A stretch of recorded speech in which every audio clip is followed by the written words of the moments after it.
I know it's been a long time coming, but here we are. We're showing up, not for anybody else, but for ourselves. And I think that is very timely because it's Valentine's Day. And I really wanted to release the first episode on Valentine's Day because ang dami na engaged this year, no? Like in the month of January, I think scroll ako ng scroll sa Instagram and I see one post after another of a couple getting engaged. And okay, I'm happy. Obviously, I'm happy for these couples. A lot of them are my friends. Joke. Not a lot of them are my friends, but a lot of them are my acquaintances or people I've known from the past. And can I just touch on the term friends very quickly before I move on? Kasi makakalimutan ko to. I'm going free flow for this episode because I just wanted to be, you know, ah, wala. Very random. Kasi gusto ko lang i-release ko na to. Anyway, I do not call people my friends. I don't use the term friends very loosely. And I think that, again, is very timely. Very, very timely because it's Valentine's Day. Bakit? Teka lang, I'm gonna get to it. But first, the reason why I don't use the word friend or call people friends very casually is because I'm very aware of my boundaries and I never, ever, ever, ever want anybody to tell me again na akala nila wala akong boundaries. Yes, somebody has told me that. And yeah, I admit it's my fault, probably. Probably that I wasn't clear about my boundaries at that time. I didn't literally say it na, okay, here are my boundaries. Ililista ko para sa'yo. I didn't do that. And I guess the lesson here is, kung kailangan mo ilista yung boundaries mo, girl, sis, momsh, ilista mo na yan. At isend mo yan sa kanya kasi ayaw mong masabihan na akala niya wala kang boundaries. Okay? Anyway, so going back to the couples who have recently been engaged, I'm so happy for them. But yun na nga, happy Valentine's Day sa atin, no? Not to say that I'm not a happy married woman and I'm not, hindi ko pinamumukha yun sa inyong lahat. I'm a very happy married woman. I'm just saying that Valentine's Day is just another day. Personally, it's just another day. My husband and I, we don't really go out on Valentine's Day mismo to celebrate because unang-una, traffic. Pangalawa, ang daming tao. Pangatlo, ang hirap kumain sa restaurant. I mean, of course, you have to book everything in advance, right? Mag-set ka ng reservation and stuff like that. Pero, kaya naman namin magluto sa bahay. Syempre, mas practical din yon, mas economical din yon. Tapos, kung gusto naming, basta,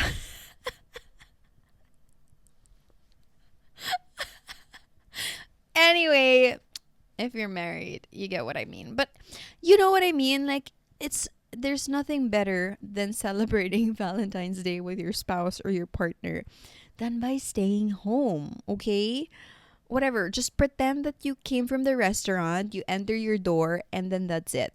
But we've done it the past 2 years, I think. 2 years ba? Oh no, parang since we got married, we never really went out exactly on Valentine's Day. Dami ko sinabi, but yeah, totoo yun. Anyway, first episode, happy Valentine's Day. I wanted to ask how your heart is. And wag na natin pag-usapan yung, oy, yung crush ko, ganito, ganyan, or like, my boyfriend, my girlfriend. I don't want to talk about that. I want to talk about how your heart is to you personally. Because I think I've been on a journey of no, I know I've been on a journey of healing for the past 3 years now, especially after, trigger warning, talking about pregnancy loss. But yes, my husband and I lost our pregnancy 3 years ago, and I recently have just attended, or I've just gone to my first ever therapy session. Yes, after 3 years. Tsaka ko lang na-realize, nga, no, kailangan ko nga ng therapy, no? Galing, 'di ba? But I highly suggest that if you haven't gone to therapy at all, even if you think that you've got it covered or like you really understand yourself a lot, I still suggest, I still recommend you going to therapy or, you know, speaking to a professional. Just, you know, about anything at all, because it's nice for someone, not your friend, not your family, not your relative, not your spouse or partner, to actually listen to you and to pinpoint things that you might or they might not be able to tell you because they have an automatic bias with for you, right? So, yeah, how is your heart? How is my heart? I think I want to talk about very quickly how I'm on a, you know, I said I'm on a healing journey and I have been for the past 3 years. But recently, since I attended my first ever therapy session, um, my therapist actually gave me an assignment and I find it very interesting because she asked me to take a look at forgiveness. And backstory kasi nito, on our session, she asked me, I told her about the pregnancy loss and how I've been coping, you know, stuff like that for the past 3 years. And she asked a question which I got super surprised at or with. She said, have you forgiven yourself? And I was really like, what? What do you mean, have I forgiven myself? Hindi naman ganon, but like I looked at her and I was like, what do you mean? And then she said, have you forgiven yourself with what happened? And my automatic response was, I was so defensive in my head. I was like, are you telling me that it was my fault? But because it's not my fault. The past 3 years, I've been telling myself, I mean, yeah, it's going back and forth from, oh, it's my fault, I should have done this, blah, blah, blah, blah, to, no, it's not your fault. And that's what I've learned from other women who have gone through the same experience as me, that it's never our fault. So to anyone hearing this, listening to this right now or watching this, and if you've, you know, experienced the same thing as I have or we have, it was not your fault. It's never your fault. Okay? It will never be your fault. Anyway, so going back to the session, yun na nga, tinanong niya ako, have you forgiven yourself? And I'm like, huh? So, but I told her, I have to think about that. I have to sit with that question and think about it. Because we were talking about feelings, and she noticed nga that when I'm feeling something negative, like sadness, for example, not negative, but like just an emotion, right? When I'm feeling sad, I tend to say, I am sad, not I feel sad. And what happens when we say that is we're attributing or really describing ourselves as that emotion, but we're not our emotions, we're not our feelings, right?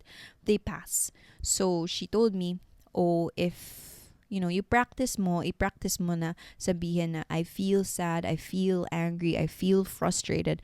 Because when you do that, you actually, you know, tell yourself that, yeah, lilipas din to. I feel it at the moment, but later on, I won't feel that anymore. But if it's a positive, you know, feeling like contentment, for example, I feel content. It's also try to practice I am content, diba? So speaking of how my heart is right now, I'm very content. And my husband and I have been talking about this for the past weeks or so, ever since 2025 started, that we are very content with where we are, with what we have, with each other, of course. But let's not talk about my husband for now. Let's talk about me, shall we? A joke. But yeah, syempre importante yun. Like, of course, lalo na sa akin, I really think about other people a lot. What do they think of me? How are they feeling at this very moment? Oh, did I say something wrong? Did I offend them? La la la la la la. But I fail to think, wait a minute, how do I feel in this moment? How is my heart in this very moment? Again, I feel very content. I am content with where we are, what we have, what we've been doing. I've been baking, you guys. I have been spending my days baking bread and cookies and whatever else I want to bake. And that speaks volumes on the time that I have right now. to cultivate whatever skill, to hone whatever hobby or skill or talent I might want to start or hone. So, to say that I'm content is actually an understatement. I feel very privileged. Of course, I know that there's privilege tied to this because of our line of work. We're able to, spend a lot of time, as much time as we want, at home with each other, quality time with each other every single day. I recognize the privilege in that. But yeah, I guess I just wanted to say happy Valentine's Day. And if you haven't asked yourself how your heart is, maybe you want to ask the following questions. Number 1, what am I grateful for? It doesn't have to be a long list. If you get overwhelmed by, reaching 10 items on a list, on a specific list, you don't have to give yourself 10. Just give yourself 3. Okay na yan, right? And I do this every morning before I get out of bed. I list 10. Well, I list 10, but sometimes it's as random as trees, sky, fresh air, sun, ganyan. So, basta lang makaabot ng 10. But if you really think of 3 good ones that you're grateful for, 3 things that you're grateful for, that's great. Number 2. Teka lang, may buhok yung mic natin. Tanggalin natin yan. Whoop. Sorry. Number 2 is, what is making me feel heavy right now? And I know that it's supposed to be, a positive reflection, ganyan. But no, we gotta, I think personally, what I do is, I need to be honest with myself. And if there's anything that is weighing me down, right? I gotta be honest with myself and tell myself, you girl, this exact thing is weighing you down and you're in denial about it. Why? Why are you in denial about it? Just write it down on your notebook, reflect on it for a little bit, and do something about it. Why is it weighing you down? Why does it have to weigh you down? Why does it have power over you? Do something about it. For me, it was my hair. It's as simple as that. It was my hair. I've been feeling like I haven't been myself, or I haven't been as powerful as I want to be because of my hair. So, literally, the other day, I went to the salon and had my hair cut. Number 3 is, what is my enough life? How does it look like for me? So this question actually comes from The 5 Types of Wealth by Sahil Bloom. It is a book. If you haven't read it, me too, don't worry. But I did watch this video explaining what the 5 types of wealth is about. And meron dun journal prompt which goes like, yun na nga, what is your enough like? What does that look like? But because we haven't read the book yet, I feel like I have to simplify it for us. What is enough for you? For me, for example, enough looks like getting up in the morning and taking my time. Slow mornings are so enough for me. Enjoying my cup of coffee while listening to the birds is so enough for me. Baking for my husband, fixing him a meal, having dinner every night together. So if you take a look at where you are now and maybe where you want to be or how you want your life to look like, take a look at what's enough. Because I think in this day and age, we've all been chasing after the biggest things. And I almost feel like if it's not big, if the thing that we're chasing isn't as big as the world, you know what I mean? I almost feel like it's not enough. Not for me, but for people. You know, parang may standard na tayo na all our goals have to look like this. Okay, get a boyfriend or girlfriend, get a partner, and then get married, and then have kids, and then buy a house, or baliktarin mo yun, buy a house, have kids, travel the world. It's like, lahat ba tayo kailangan ganun yung gawin? It's almost like it's a standard for everybody. So, if you're like me who's feeling so who's feeling a little overwhelmed by that, take yourself out of that whole big shebang, right? And figure out what enough looks like for you. And that's so powerful. And I've been doing that the past how many days, especially because I've been feeling like something's weighing me down, like my hair, and I haven't been doing events, I haven't been working, or I haven't been hosting events. I've been doing brand work, but I feel like it's not enough. And then I take a look at, hey, hold on, this is what enough looks like for me. What am I complaining about? Diba? So yeah. So number 1, what are 3 things you're grateful for? 3 to 10, or however many you want. List it down. Number 2, what is weighing you down right now? And number 3, what does enough look like for you? All right, that's it. Again, happy Valentine's Day. Take care of your heart. Take care of your body. Take care of your soul. I'll see you on the next one.